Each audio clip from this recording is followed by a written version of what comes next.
See, FDPPI stands for Foundation of Data Protection Professionals in India. People are asking whether we will make it Bharat. That we'll see for some time in future. Okay, but basically it is an organization of the professionals, by the professionals and for the industry, in the sense that this is not a organization which is promoted by government or even NASCOM or even a big company. It is actually an organization of the data protection professionals, all of whom have got lots of experience. We have about uh, 250 members as of now in different categories. We also have supporting members who actually work with FDPPI to deliver services on a revenue sharing basis.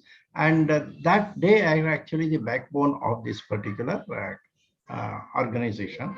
And we started in 2018, and somewhere in 2019 we started looking at certification programs, because we wanted to create professionals with specific knowledge of Indian data protection requirement. So we felt that no other certification is providing that kind of a focus. We have started giving it. Since we started providing certification programs before an act came into India, at that time, the act which applied to data protection was Information Technology Act. Information Technology Act itself was a data protection law until 11th of August.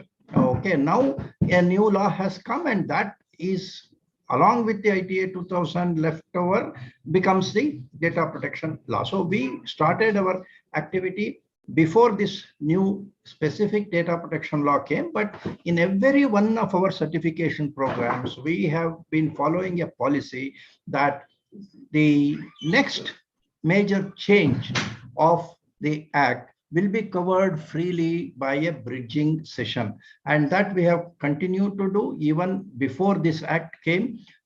We had started a program in July 2023, and we had just in the completing stage when this act came, we gave them a bridging session, and this will continue because this law is going to be dynamic, and until another 2 or 3 years there will be a lot of changes because of the regulations or notifications which will be coming through.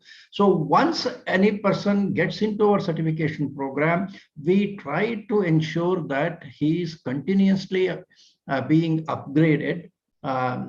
Through this bridging session, we have got weekly knowledge sessions, and maybe even our Telegram group itself is an education kind of a platform. So through various means, we are trying to ensure that professionals remain informed. Okay, that is one part of development of skill sets for the professionals. Then on the other end, we are trying to provide the audit or consultancy services to corporates, but those services will be rendered by our supporting members. So FDPPI will provide that kind of a service. Then we also have a framework which we earlier called as Personal Data Protection Standard of India, PDPSI, and now we are going to call it as Data Governance and Protection Standard of India, because we earlier also we used to call that as a unified framework for GDPR and Indian law and CCPA kind of a thing. The unification was over different laws so that you will have one compliance framework for multiple data protection laws. Now it has become necessary to combine the provisions of some part of ITA 2000 into DPDPA and the data governance standard, which has been released by the Bureau of Indian Standards recently as a draft. And ours is the first program which takes into account this new law. And what Anirban was talking of CDO, we are creating that CDO right now because our next training on this module on audit will be including this data governance framework. So we have the skill sets from professionals through certification programs, and that certification program itself has got 3 modules: module I on Indian law, module G on global law, so GDPR and other things are covered there, and module A on audit. All the 3 together, we call it as CDPO DA. That is Certified DPO and DA is data auditor, because we find that data auditor is also a coveted individual activity, entrepreneurial activity, which will develop. Many of the senior professionals who are good in auditing may not work as DPOs in an organization, but they may actually take up data audit work, because the significant data fiduciaries need to appoint DAs, data auditors, on a continuous basis to conduct, say, periodical audit, and of course once in a year at least have a certification done. Okay,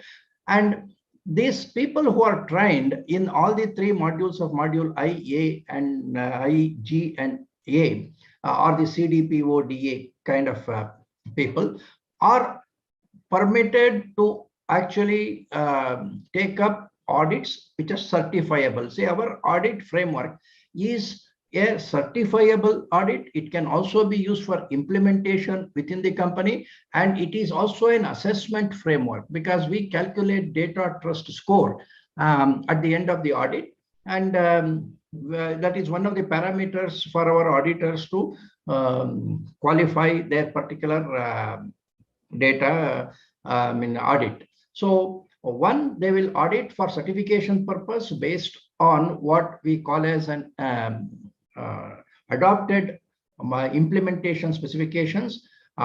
We calculate DTS on the basis of model implementation specifications. This is a unique process in itself, which you should actually perhaps discuss on some other occasion, or better go through our CDPO DA training program. There is no other program which is comparable to what we are doing presently.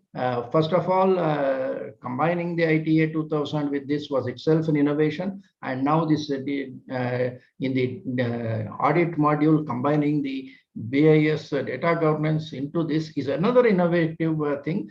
So and in future others may come up. Okay, but right now on this point, and no global organization, no Indian organization has a content format which is what we are giving. We hope that is required.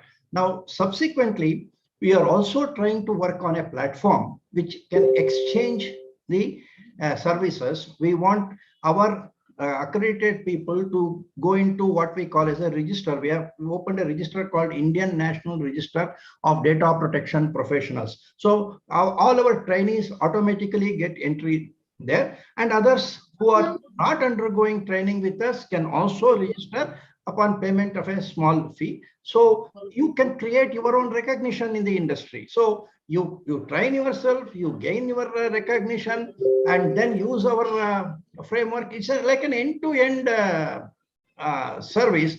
And we also have for lawyers a platform called Data Disputes and Mediation Center. We are trying to create such a platform where experienced data protection law experts can join and then offer a mediation service or dispute resolution service, which can perhaps be given to multiple companies. Even if DPO service cannot be shared, we don't know whether shared DPO service will be given. Shared grievance redressal services can be given by this platform, and the experts can join there, and we have to develop a mechanism by which we attract the other companies to make use of these services. So through these multiple services, we have tried to create a whole chain of things for the professionals to grow and also use their services. Hopefully, over a period of time, it will take root. Our members, basically, we have one important category of members called supporting members. Supporting members are persons who actually continue to donate their efforts to the organization by executing joint projects and sharing the revenue of the joint project with FDPPI. So it is an effort donation concept. There are also corporate members who receive our services from our members at a concessional right? So corporate members are there, supporting members are there, and individual members. At present, we are accepting what we call as a basic member category, who are entitled to all the services of the organization. We have a limitation as far as the voting members are concerned, because ours is a private limited company. 200 is the maximum limit. So we have stopped taking what we earlier used to call as foundation members. So we have frozen the number of foundation members at a particular stage, but all the services are available to the non-voting members, who are called the basic members. So that is one which is open. And most of our training programs, for example, say DPO DA, which we are charging 45,000 rupees now, it includes 6,000 rupees of membership fee and 3,000 rupees of this registered INR, that is Indian National Registration fee. So we are, and also GST. So our highest training program as of today is around 30,000 rupees, which is far less. It is half of what an international organization which talks about GDPR is going to charge. They don't teach the Indian law. We are teaching Indian law. And in addition, we are teaching GDPR law, Singapore law, CCPA law. Our module G consists of minimum 6 or 7 data protection laws, GDPR in detail, CCPA and CPRA, and then Singapore law, then HIPAA. So our content is much wider. But we are like a startup. We may not look very organized like an international organization, but only people who have gone through these training programs can perhaps vouch for whether the programs were useful or not, even in comparison with others. It is open to any of you to do that evaluative exercise, to discuss with people who have undergone a CIPP program or a DSCI program, and then also our program. There are many such people, and you can evaluate the content value, because our content has been decided based on our professional experience. So it is not something which is pushed down by an organization. We have decided to bring it. And tomorrow, when the data auditors are there, ours will be perhaps the training ground for data auditors. We are going to also have a very special service shortly, which is that now all the companies want to recruit DPOs, and you may not have time to go through a DPO course, which takes about 15 days or minimum 1 month or something like that, because our next module A will start only in October end.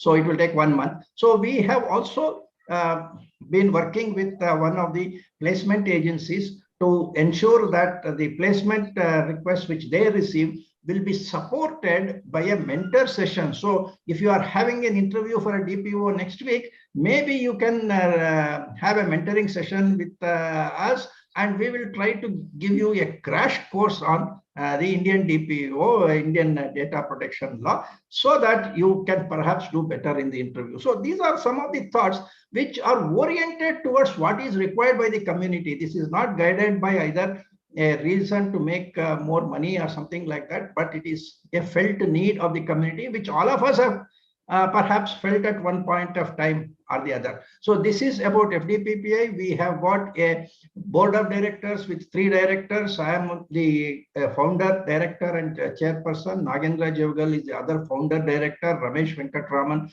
is another director. We have got chapters at multiple places. Hyderabad is one chapter where Radhakrishna Kalangi is the chapter president. Dr. Anirban is the chapter president in Calcutta. We have chapters in Bangalore, Pune, Bombay, Madras, and even in Bhubaneswar, one person we have identified.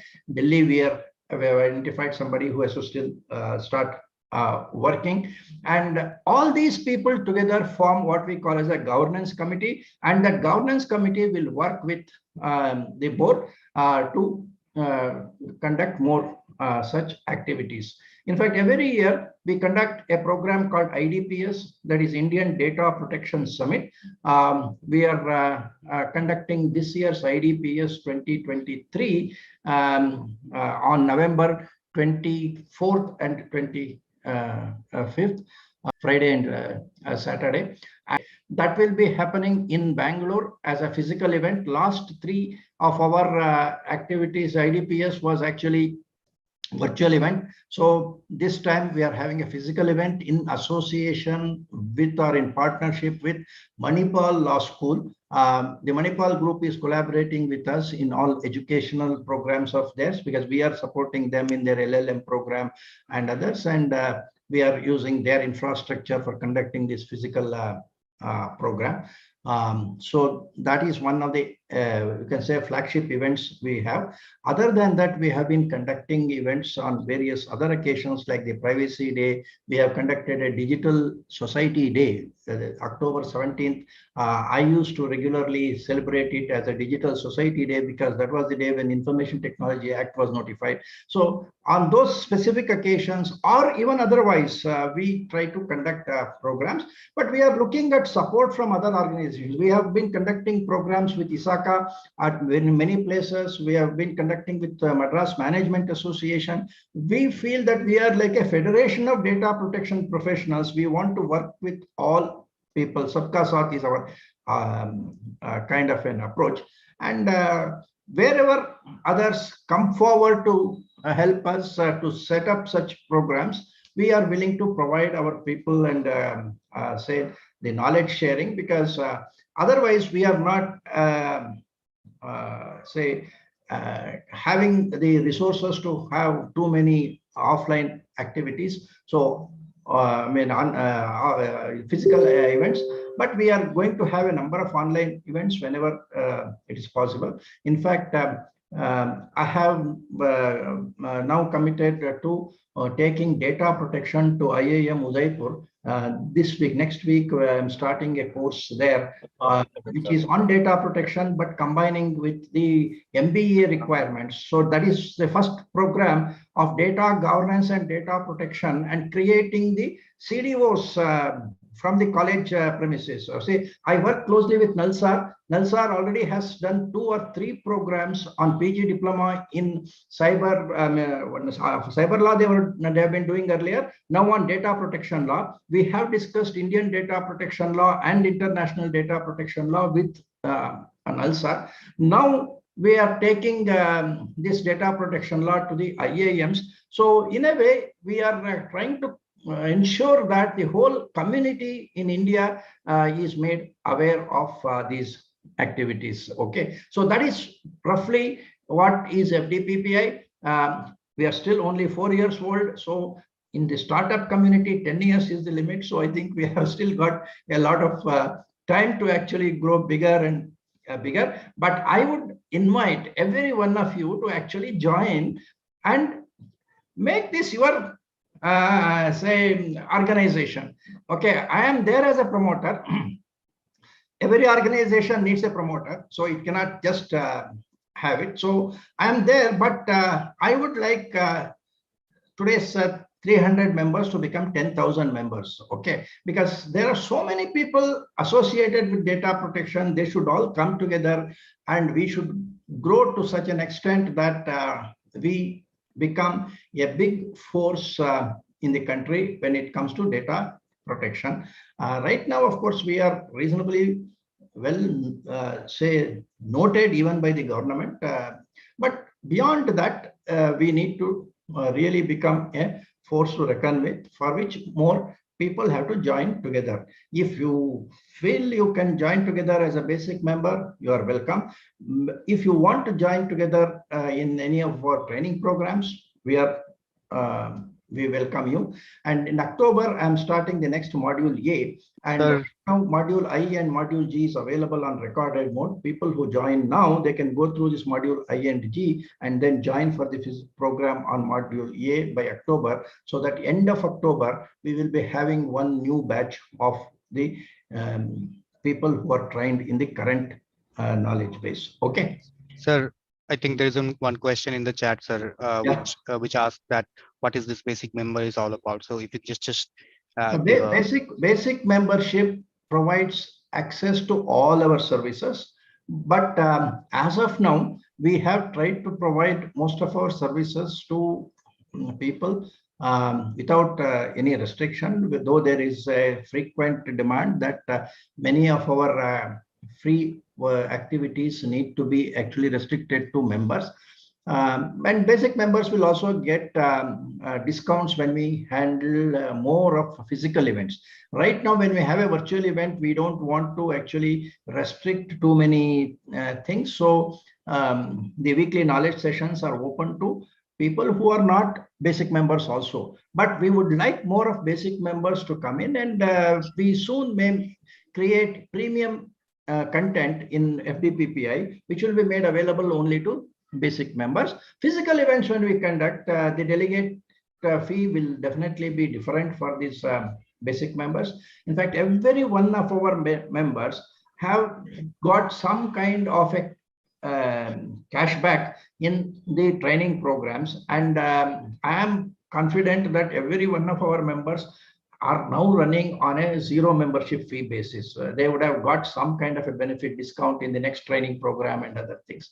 But otherwise, basic members are the persons who are going to be the people who support this organization in various activities which we are doing, and they will get corresponding benefits for the in terms of financial terms. Okay.